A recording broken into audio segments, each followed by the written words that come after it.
Installing the 70306 I-joist nail gun hanger or the 40903 nail gun hanger to your Senco NS20BXP stapler.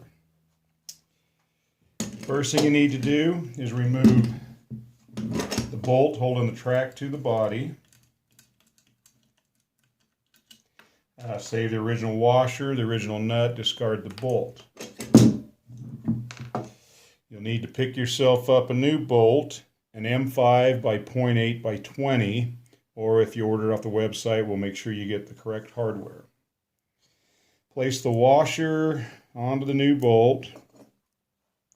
Through the big hole of the hanger, you'll slide the bolt through, which is the front hole, and through your track and body of your stapler. Now if you push the bolt all the way through, you can start the nut on first before you put it into the slot, and that way it's a little easier. Once you get the nut started, then you can line it up with the slot, and then you just want to tighten her down.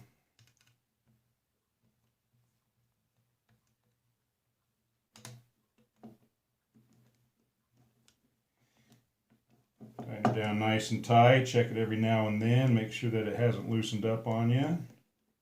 And